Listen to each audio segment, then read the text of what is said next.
ನಮ್ಮ ಮಂದಿಗೆಲ್ಲ ನಮಸ್ಕಾರ ರೀ. ಏನು ಆರಾಮದಿರಲ್ಲ? ಇವತ್ತು ನಮ್ಮ ಅಡ್ಗೆ ಮನೆಯಾಗ ಮಸ್ತ್ ರುಚಿಯಾದ ಅಕ್ಕಿ ಹಿಟ್ಟಿನ ಹಪ್ಪಳ ಹೆಂಗ್ ಮಾಡೋದಂತ ತೋರಿಸ್ತೀನಿ ರೀ. ಈ ಹಪ್ಪಳ ಹದವಾಗಿ ಬರ್ಬೇಕಂದ್ರ ಸ್ವಲ್ಪ ಟ್ರಿಕ್ ಐತಿ, ಅದನ್ನ ಪೂರಾ ವಿಡಿಯೋ ನೋಡಿ ತಿಳ್ಕೊರಿ. ಮೊದಲಿಗೆ ಒಂದು ಅಗಲವಾದ ಪಾತ್ರೆ ತಗೊಂಡು ಅದಕ್ಕೆ ಅಳತೆ ಕಪ್ಪಿಂದ ಒಂದು ಬೌಲ್ ಆಗುವಷ್ಟು ನಾನಿಲ್ಲಿ ಅಕ್ಕಿ ಹಿಟ್ಟನ್ನ ತಗೊಂಡಿನಿ.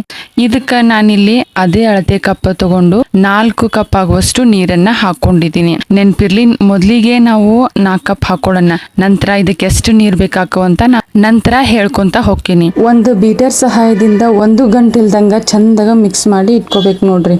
ಒಂದು ಮುಚ್ಚಳ ಮುಚ್ಚಿ ಓವರ್ ನೈಟ್ ನೆನೆಯೋಕೆ ಬಿಡಬೇಕಾಗತ್ತೆ. ಇವಾಗ ಬೆಳಿಗ್ಗೆ ಓಪನ್ ಮಾಡ್ತಾ ಇದ್ದೀನಿ ನೋಡಿ, ಹಿಟ್ಟು ಎಲ್ಲ ಚೆನ್ನಾಗಿ ನೆಂದಿರುತ್ತೆ. ಈಗ ಸ್ಪೂನ್ ತಗೊಂಡು ಚೆನ್ನಾಗಿ ಇದನ್ನ ಕೈ ಆಡಿಸ್ಕೋಬೇಕಾಗತ್ತೆ ನೋಡ್ರಿ. ಈ ಟೈಮ್ನಲ್ಲಿ ನಾವು ಅದೇ ಕಪ್ಪಿಂದ 3 ಕಪ್ ಆಗುವಷ್ಟು ನೀರನ್ನ ಹಾಕೊಳಕತ್ತೀನಿ.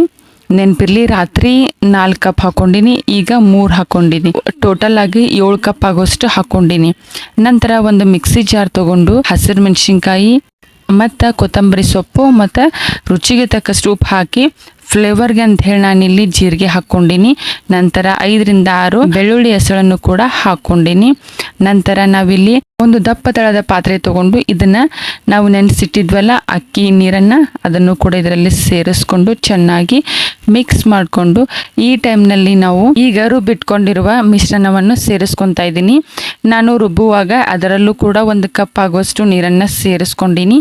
ಟೋಟಲ್ ಆಗಿ ನಾವು 8 ಕಪ್ ಆಗುವಷ್ಟು ನೀರನ್ನು ಸೇರಿಸ್ಕೊಂಡಿದ್ದೀನಿ ಈ ರೆಸಿಪಿ ಮಾಡೋದಕ್ಕೆ.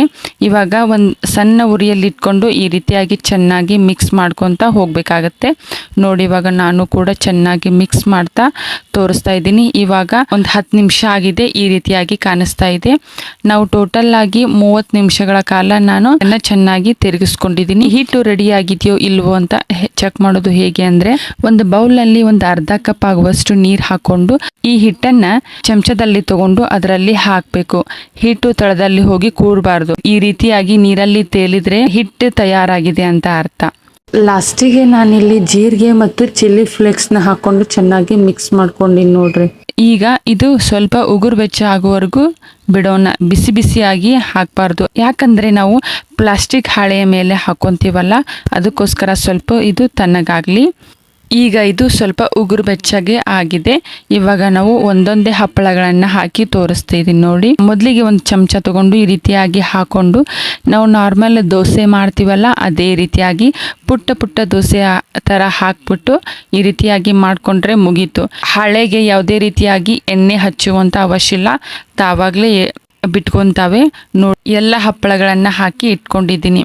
ಇದನ್ನು ಮಿನಿಮಮ್ ಅಂದರೂ 2 ದಿನಗಳ ಕಾಲ ಬಿಸಿಲಲ್ಲಿ ಒಣಗಿಸ್ಕೋಬೇಕಾಗತ್ತೆ. ನೀವು ಬಿಸಿಲಲ್ಲಿ ಹಾಕೋದಿಲ್ಲ ಅಂದರೆ ನೆರಳಲ್ಲೂ ಕೂಡ ಹಾಕೋಬಹುದು, ಆದರೆ ಇದು ಒಣಗೋಕೆ ಸ್ವಲ್ಪ ಟೈಮ್ ಹಿಡಿಯುತ್ತದೆ. ನಾವು ಬಿಸಿಲಲ್ಲಿ ಆದರೆ 2 ದಿನಗಳ ಕಾಲ ಸಾಕಾಗುತ್ತೆ. ಇವಾಗ 2 ದಿನಗಳ ಕಾಲ ಒಣಗಿದ ಮೇಲೆ ನಾನು ತೋರಿಸ್ತಾ ಇದ್ದೀನಿ. ಎಷ್ಟು ಸಖತ್ತಾಗಿ ಕಾಣಿಸ್ತಾ ಇದೆ ಅಲ್ವಾ? ಅಷ್ಟೇ ತೆಳವಾಗಿ ಕೂಡ ಬಂದಿದೆ. ಇವಾಗ ಎಣ್ಣೆಯಲ್ಲಿ ಫ್ರೈ ಮಾಡಿ ತೋರಿಸ್ತೀನಿ ನೋಡಿ. ಮೀಡಿಯಂ ಫ್ಲೇಮ್ ನಲ್ಲಿ ಇಟ್ಕೊಂಡು ಎಣ್ಣೆಯಾಗ ಕರೆದ್ರೆ ಚಟಪಟ ಅಂತ ಹೂವಿನಂಗ ಅರಳ್ತಾವ್ ನೋಡ್ರಿ. ಇದೇ ರೀತಿಯಾಗಿ ಎಲ್ಲ ಹಪ್ಪಳಗಳನ್ನ ಮಾಡಿ ಇಟ್ಕೊಂಡಿದೀನಿ. ಅನ್ನ ಸಾರಿನ ಜೊತೆ ಈ ಮಸಾಲೆ ಅಕ್ಕಿ ಹಪ್ಪಳ ಇದ್ರ ಪೂರಾ ಊಟನ ಕಳೆಗಟ್ಟೈತ್ ನೋಡ್ರಿ. ಈ ರೆಸಿಪಿ ಸ್ವಲ್ಪನಾದ್ರೂ ನಿಮ್ಗೆ ಇಷ್ಟ ಆದ್ರೆ ವಿಡಿಯೋಕ್ಕೊಂದು ಲೈಕ್ ಕೊಡಿ ಮತ್ತು ನಮ್ಮ ಚಾನಲ್ಗೆ ಸಬ್ಸ್ಕ್ರೈಬ್ ಆಗೋದನ್ನ ಮಾತ್ರ ಮರಿಬೇಡಿ. ಆದಷ್ಟು ನಿಮ್ಮ ಫ್ರೆಂಡ್ಸ್ ಫ್ಯಾಮಿಲಿ ಗ್ರೂಪ್ಗೆ ಶೇರ್ ಮಾಡಿ. ಇದೇ ತರಹದ ಯೂಸ್ಫುಲ್ ಆಗಿರುವ ವಿಡಿಯೋದೊಂದಿಗೆ ಮತ್ತೊಂದು ವಿಡಿಯೋದಲ್ಲಿ ಸಿಗ್ತೀನಿ. Thank you so much for watching. Bye.